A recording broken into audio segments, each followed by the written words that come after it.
Hey, salut à tous, salut à toutes, j'espère que tout le monde va bien, que tout le monde se porte bien. Aujourd'hui, ça fait longtemps que j'ai pas fait de vidéo, on va parler de cinéma, comme beaucoup de fois sur cette chaîne. Non, évidemment, on va pas parler de Dune. Oui, j'aime bien tacler dès le début.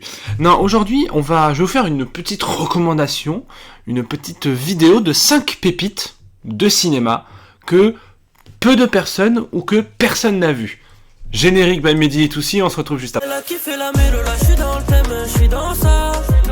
Elle a kiffé la mélo, là je suis dans le thème, je suis dans ça. Elle a kiffé la mélo, là je suis dans le thème, je suis dans ça. Elle a kiffé la mélo, là je suis dans le thème, je suis dans ça. Elle a kiffé la mélo, je suis dans ça. Elle a kiffé la mélo, je suis dans ça. Elle a kiffé la mélo, je suis dans ça.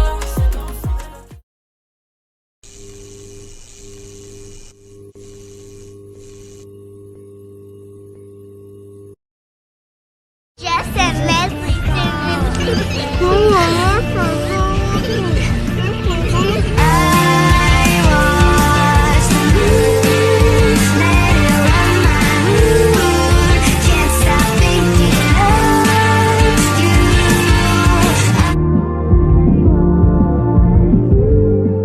Alors, on va commencer par un film de l'enfance même, j'oserais dire, à savoir Le Secret de Terabithia, réalisé par Gabor Ksubo. Alors, je sais ce que vous allez dire. Déjà, vous allez dire, mais attends, mais ce film, tout le monde le connaît, tout le monde l'a vu. Non, personne ne l'a vu, personne n'en parle. C'est un film qui maintenant, avec les années, commence à être un peu culte, commence à avoir une sorte de réhabilitation cinématographique, mais qui, quand il est sorti, personne n'en parle. Moi, je me rappelle très bien que ma mère m'avait acheté le DVD quand j'étais plus jeune, et j'avais beaucoup apprécié le film. Mais je ne comprenais pas la portée, comme qui dirait, philosophique, presque métaphysique du long métrage, parce qu'en fait ça raconte l'histoire de deux enfants, un garçon et une fille, notamment le garçon qui est interprété par Josh Hutcherson, qui jouera plus tard dans la saga Hunger Games et dans le film Five Nights at Freddy's qui sort bientôt, et en fait tout simplement il s'appelle Jesse et Leslie, voilà, Jesse et Leslie, voilà, c'est ça leur prénom.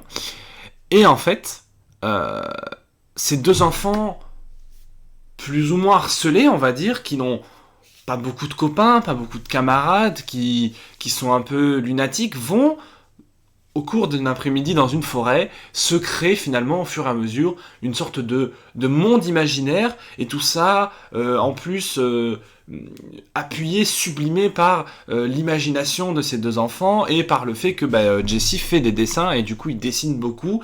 Ça lui permet en fait de penser à autre chose, de s'imaginer autre chose que son père, de ne pas s'engueuler avec son père, voilà. C'est un film qui est exceptionnel, parce que c'est notamment un film qui parle de harcèlement, c'est un film qui parle, oh là là, compliqué ce matin, qui parle d'amitié, qui parle de deuil, qui parle d'imagination, et moi qui ai vécu tout ce genre de choses, n'est-ce pas, de par ma longue vie, déjà parler des enfants harcelés, moi ça me parle. Ça me parle, je comprends le délire, je vois où on veut en venir, c'est pas mal. Et je l'ai revu, là, je crois, il y a un mois, mais c'est absolument larmoyant. C'est-à-dire que c'est notamment très bien interprété, mais par tout le monde, hein. Même les petits acteurs, les acteurs secondaires, pardon, je voulais dire.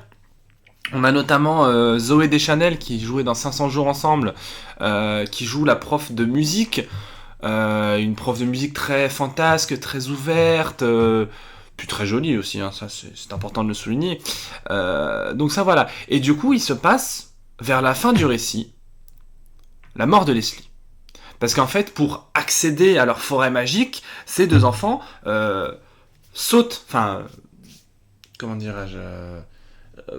traversent une rivière par le biais d'une corde, qui est une corde magique, hein. Et du coup, il n'y a qu'eux qui peuvent y rentrer. Voilà. Et un jour, Jesse est invité justement par sa professeure à aller voir un musée, parce que c'est un garçon très intelligent, très ouvert artistiquement, donc elle lui dit « Tiens, je vais t'emmener au musée, puis ça va être sympathique. Il passe devant la maison de Leslie, et Jessie décide de ne pas l'inviter. Voilà. Simple. Il veut passer un moment avec sa prof qu'il a peut-être envie de gérer. Il a 12 ans, c'est pas très grave. Il arrive, machin, il fait son musée, et en fait, quand il rentre chez lui, tout le monde fait la gueule, mais tout le monde est un peu en mode il va se passer un petit truc là. Et du coup, Jessie, qui a passé vraiment une super journée, dit mais qu'est-ce qui se passe, quoi? Pourquoi vous êtes tous dans cette tête-là? Et en fait, son père, avec qui il a plus ou moins une relation quand même assez conflictuelle, assez compliquée, il lui dit ton amie est morte. Donc là, lui, il fonce à la forêt, il dit non, c'est pas possible, enfin, c'est une corde magique, elle peut pas se briser. Et en fait, son père le retrouve dans la forêt. Et il y a une scène c'est la meilleure scène du film, hein, pour moi. C'est son père, justement, qui prend Jessie dans ses bras. Et Jessie lui dit oui, mais Leslie, elle est pas croyante, elle va aller en enfer et tout, c'est ma faute si elle est morte, machin. Et son père lui dit non, bien sûr que non. Ouais. Tu vois, rien que d'en parler, déjà, j'ai les émotions qui montent. Alors, on va changer de film. Mais tout ça pour vous dire que c'est un film qui est accessible aux enfants, parce que même s'il y a des effets spéciaux pour représenter le monde imaginaire, c'est pas non plus un film d'horreur. C'est très imagé. La mise en scène est vraiment pas mal. Il y a vraiment 2-3 plans où je me suis dit, putain, il y a des idées. La musique est formidable. Les dialogues sont très bien écrits. Voilà, c'est un film de l'enfance, mais qui est à un niveau, je dirais, artistique et d'interprétation qui est parfait. C'est un très très bon film, en fait. Certes, peut-être que les effets spéciaux ont peut-être un peu vieilli. Ça peut paraître peut-être un peu cuculapraline, si je n'ose dire. Mais c'est un film avec suffisamment de bonnes émotions et de bons sentiments pour parler aux adultes comme aux enfants, hein, au contraire de Quelques minutes après minuit que tout le monde adore, qui est un film dégueulasse et nul à chier. Oui, là je sens que déjà je mets un petit coup de pied dans la fourmilière. Bref, Le secret de Terabithia, c'est super. Film suivant.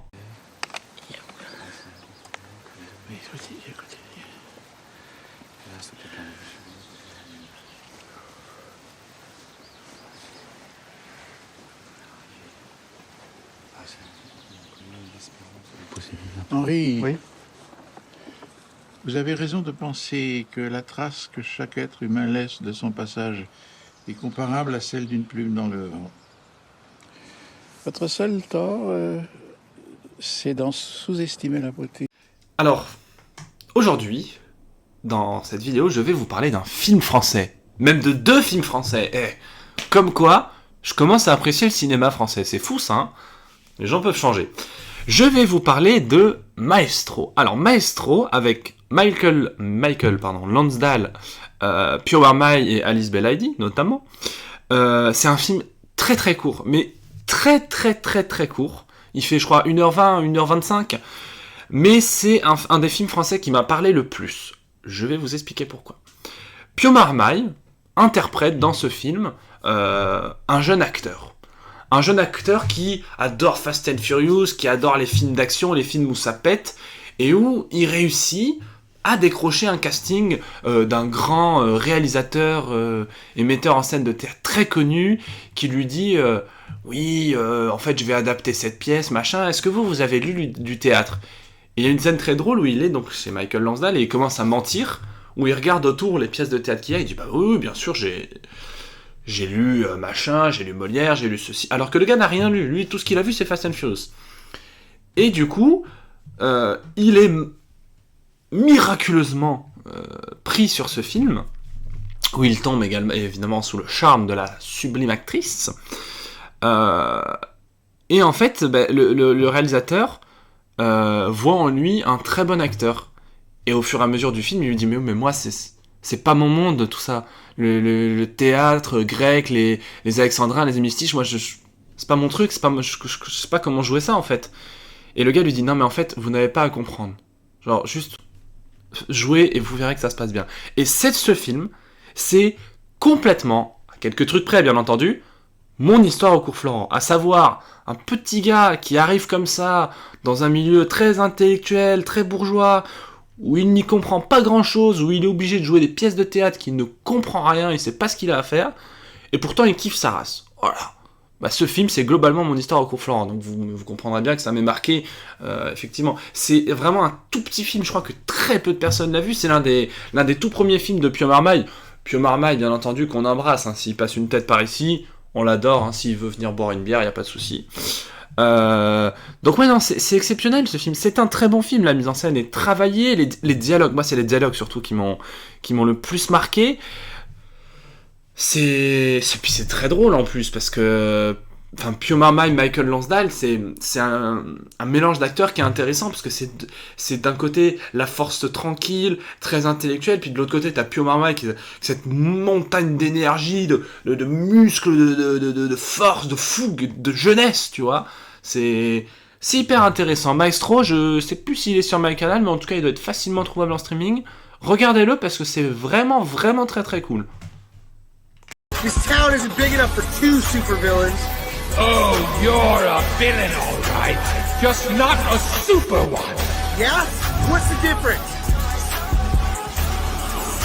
Presentation!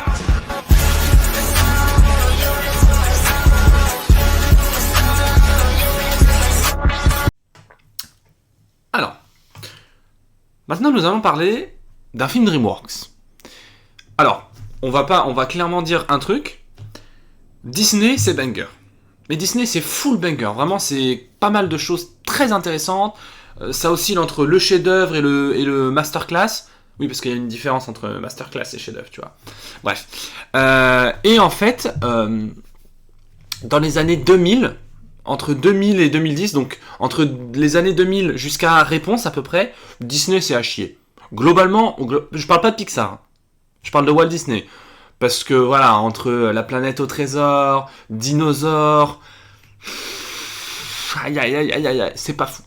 Et du coup, dans les années 2000, aidé par, il me semble que c'est Steven Spielberg qui a aidé à la fondation, il y a DreamWorks. Et DreamWorks, il nous lâche Shrek 1, Shrek 2, Kung Fu Panda, Dragon, voilà, plein de bangers. Bon, après, DreamWorks, après Dragon 3, même avant, hein. DreamWorks, c'est Shrek 1, Shrek 2, Dragon 1, Dragon 2, Dragon 3, Megamind, Kung Fu Panda, et c'est tout. Tout le reste, c'est à chier. Mais tout le reste, c'est à chier. Baby Boss, c'est nul à chier.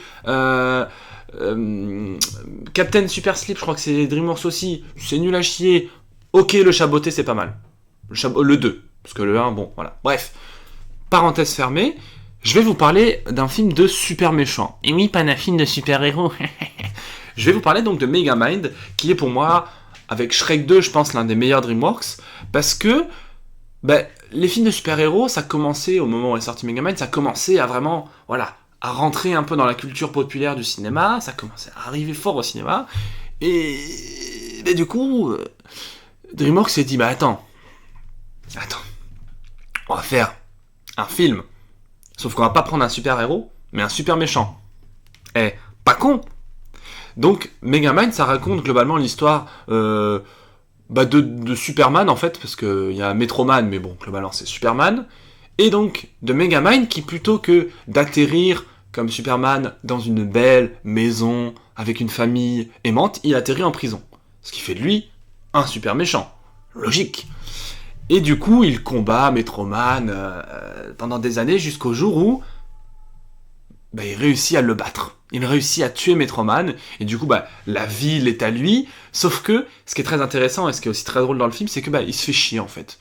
Quand un super méchant n'a pas d'ennemis, c'est pas fou, quoi, c'est pas très intéressant en termes de thématique. Et du coup, il décide de voler les pouvoirs de Metroman, et de les donner à quelqu'un, sauf que, de fil en aiguille, ce super-héros devient, globalement un connard, et un super vilain, et par conséquent, il devient plutôt un super-héros.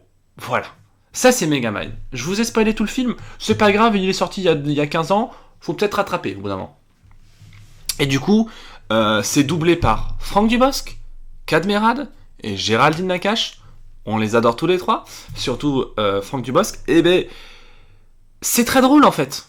Je vais pas vous mentir en vous disant « Ouais, la mise en scène est exceptionnelle, l'animation est formidable. » Parce que l'animation a certes un petit peu vieilli, la mise en scène n'est pas non plus la plus inspirée, mais c'est produit par Ben Stiller.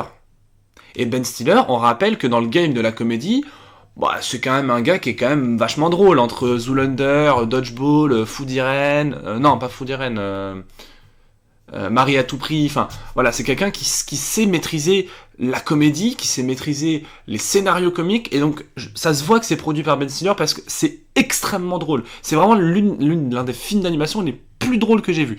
Ça ne surpassera jamais Le Monde de Nemo, qui est vraiment le film d'animation le plus drôle de tous les temps, et ça, je ne bougerai pas de là-dessus. Donc ouais, c'est extrêmement drôle. C'est hyper bien doublé, autant en VO qu'en VF. Après, la mise en scène est certes pas la plus ouf, mais il y a quand même des plans que je trouve incroyables et que je trouve hyper beaux. Mais c'est méga drôle en fait. C'est méga mind. Allez, on passe au film suivant, les enfants. Oh my god, oh my god, oh my god, oh my god, oh my god. I think I'm having a stroke. Just try to stay calm, okay? We'll be alright if we just stay calm.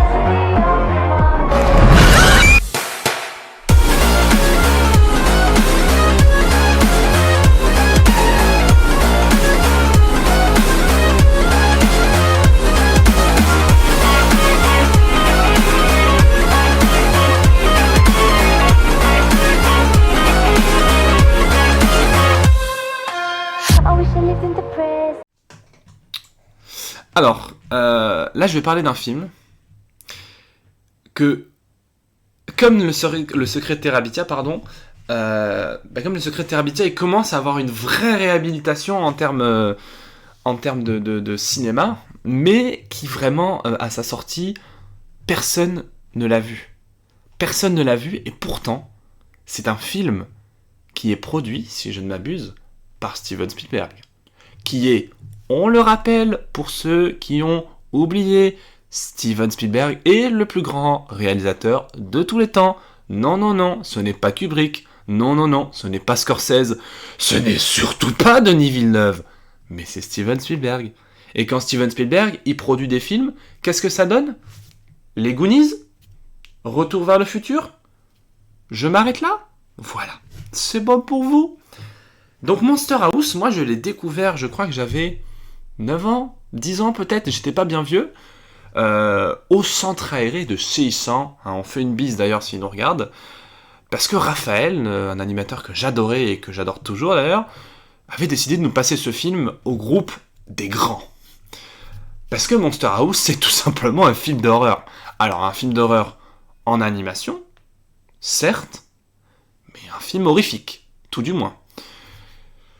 Monster House, de quoi que ça cause ? Eh bien en fait ça nous raconte l'histoire de DJ, oui c'est comme ça qu'il s'appelle, et de son pote le blond, je sais plus comment il s'appelle. Et en fait c'est Halloween, tu vois. Donc ses parents partent machin, parce qu'ils, je sais plus ce qu'ils font, et du coup il est gardé par une meuf, etc. Par une babysitter.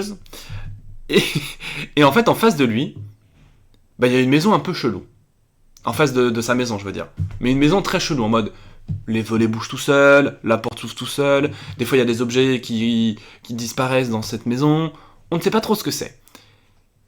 Et du coup, ce qu'il se passe, c'est qu'en fait, dès que là un enfant, ou dès que quelqu'un arrive sur la pelouse de cette maison, il y a Nevercracker, le vieux avec une dentition horrible, c'est globalement Gollum en forme humaine, qui arrive et qui dit « Dégagez de ma pelouse !» Et du coup, les enfants sont en mode « Ah !»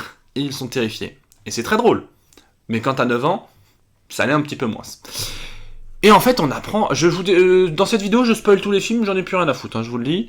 Donc dans cette vidéo, on apprend... Dans ce film, pardon, oula, 1, 2, 3. Dans ce film, on apprend qu'en fait, Nevercracker, quand il était plus jeune, travaillait dans un zoo. Et il aimait beaucoup une femme qui était considérée comme une freak, comme un monstre de foire, puisqu'elle était en obésité. En fait, c'était une femme obèse. Sauf qu'en fait, un jour, ils étaient très amoureux tous les deux, un jour qu'ils construisaient leur maison, il y a des enfants qui ont jeté des cailloux à cette grande dame, en mode « Ah ah, elle est grosse, gna gna gna ». Et du coup, la femme, très énervée, est tombée dans le trou de la maison et s'est fait recouverte de béton. Ce qui, dans le game de la magie des films d'horreur, bah en fait, elle a possédé la maison. Donc en fait, la maison, si elle veut buter tout le monde, c'est juste parce que, bah, étant donné qu'elle était obèse, tout le monde s'est foutu de sa gueule toute sa vie. Du coup, c'est un peu compréhensif qu'elle ait envie de buter tout le monde. Alors, Je condamne ses actes, attention, mais je peux comprendre. Et du coup, en fait, tout simplement, la maison est vivante, en fait. Et c'est pour ça que ça s'appelle Monster House, en fait. T'as compris, parce que c'est une maison vivante. Et du coup, c'est extrêmement bien réalisé. C'est, avec le recul, maintenant, 21 ans, je trouve ça extrêmement drôle. Certes, très horrifique, mais il n'y a pas de sang, il n'y a pas de violence, on voit personne se faire bouffer. Moi, je trouve ça hilarant, ce film, je suis désolé, je trouve ça exceptionnel. Monster House, en fait, Monster House, pour être honnête, c'est grâce à ce film que j'ai envie de faire cette vidéo, parce que je ne comprends pas que personne n'en parle. C'est, globalement, comment faire découvrir la peur aux enfants. Alors, si vous voulez faire découvrir la peur aux enfants... globalement, vous lui montrez The Batman, c'est déjà pas mal non plus. Mais là, c'est la vraie peur, la peur viscérale, physique. Vraiment, ce film est terrifiant. Mais il y a quand même une scène où les enfants appellent les pompiers. Enfin non, avant, il y a une scène où, vous savez, en Amérique, c'est beaucoup ça, c'est une sorte de scout où les gens, tu sais, pour leur école, qui arrivent et qui disent « Oui, bonjour, vous voulez des chocolats? C'est pour mon école, pour financer la kermesse, etc. » Donc DJ dit « Bah non, en fait... » Et du coup, elle va chez Nevercracker et elle commence à toquer et la maison commence à prendre vie et à vouloir absorber la jeune femme. Et du coup, notre trio décide d'appeler les flics en mode « Oui, mais la maison, elle est possédée, vous allez tous crever et tout. » Et là, les flics, ils les mettent dans la voiture et ils disent « Non, mais vous avez pris de la drogue, les enfants? Vous avez pris de la drogue, c'est ça? Vous êtes bourrés ?» Et là, la maison commence à attaquer les flics et c'est l'une des scènes les plus drôles que j'ai vues. Vraiment, c'est exceptionnel, Monster House. Donc, si vous ne l'avez pas vu, regardez-le.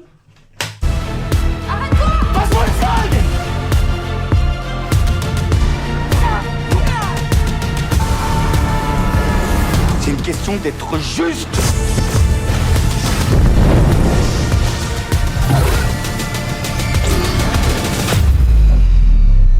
Alors, pour finir rapidement, si je peux me permettre, sur cette vidéo, on va finir par un deuxième film français, à savoir Comment je suis devenu un super-héros. Alors, c'est un film que j'ai fait voir à mon frère et à ma mère, qui ont trouvé ça nul.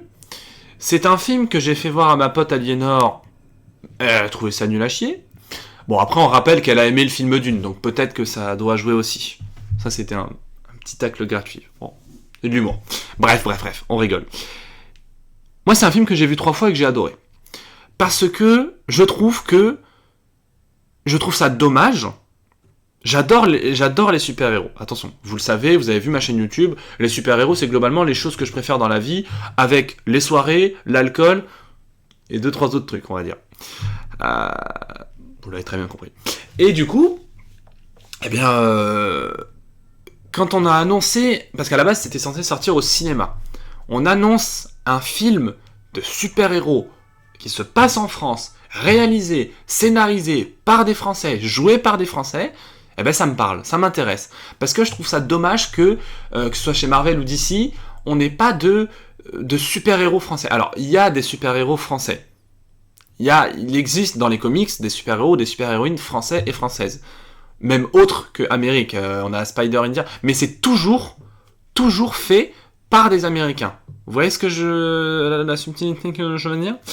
Je trouve ça dommage, en fait. Je trouve ça dommage parce que Marvel gagnerait, à avoir dans les Avengers un Avengers français, tu vois, full français, avec un costume bleu, blanc, rouge, avec, une lance en fleur de lys, ou j'en sais rien, une baguette, ou du saucisson laser, j'en sais rien, un truc comme ça, tu vois, ça peut être gaulerie, bref. Et en fait, quand tu vois le film, c'est français. C'est full français. Ça se passe à Paris, il y a même le youtubeur Sofiane qui fait une vidéo, c'est full parisien, c'est full français, mais ça marche. Les effets spéciaux sont hyper bien réussis. Le mythe du super-héros est réussi, à savoir un mec, une identité secrète, un super costume, des super pouvoirs. Le méchant est réussi, le plan du méchant est réussi parce qu'en fait, le méchant est globalement quelqu'un qui avait le pouvoir de manipuler les esprits. Et ça, on sait que globalement, c'est pas fou, tu vois. Parce que du coup, tu peux littéralement faire tout ce que tu veux, en fait. Et qui, suite à la demande de ses parents, une médecin lui a retiré ses pouvoirs, sauf que, évidemment, c'est hyper douloureux. Et du coup, il décide de recréer des pouvoirs en se servant des super-héros. En gros, il prend un super-héros, je sais pas, par exemple quelqu'un qui a un pouvoir de feu, bah, c'est ce qu'il fait dans le film. Il fait un petit truc dans son corps, il fait maturer un produit, et après il t'en sort des petites fioles comme ça, tu te les sniffes, et après t'as des pouvoirs pendant une petite demi-heure à peu près. Sympathique, vous me direz. Pas ouf, en vrai. Et du coup, tout le concept du film, ça va être Pio Marmaille, ancien agent de liaison d'un groupe de super-héros, donc avec Leila Bekti et Pio Marmaille, et Benoît Poulvord, et aussi Clovis Cornillac, qui fait une apparition dans le film, qui est très bon d'ailleurs dedans. Ils vont essayer d'arrêter ce méchant qui fait de la drogue super-héroïque, parce que ça peut poser 2-3 problèmes. Et en même temps, il y a un petit côté enquête, mais c'est hyper bien interprété, c'est super bien filmé, c'est parfois un peu drôle, c'est même parfois émotif un peu, mais je trouve qu'il y a des trucs qui sont pas mal, tu vois, parce que, je suis désolé, mais genre Benoît Poulvord dans super-héros, c'est l'une des meilleures idées du cinéma français de ces dernières années. Moi, j'en veux 15 films. Je veux 6 milliards de minutes de Benoît Poulvord qui se téléporte et qui met des coups de pied comme ça, c'est exceptionnel. Ah non, mais je trouve ça super. Et puis Pio Marmaille, comme je l'ai dit dans ma vidéo, en parlant de Maestro tout à l'heure, bon, bah, c'est un super acteur français, c'est l'un des plus grands acteurs français de ces dernières années. On est tous d'accord sur la question. Et je l'ai rencontré, en plus. J'ai été boire un verre avec lui, enfin voilà, mec super. Bref, tout ça pour vous dire que, bah, certes, on sent que c'est français, mais comment je suis devenu super-héros, bah, c'est quand même vraiment, vraiment cool. Hein. C'est quand même vraiment stylax. Hein. Allez, c'était Captain Melboy. On se retrouve bientôt pour parler... Ah oui, c'est vrai qu'il y a bientôt Dune partie 2 qui sort. Eh bien, on se retrouve bientôt pour parler de l'enfer. Allez, ciao.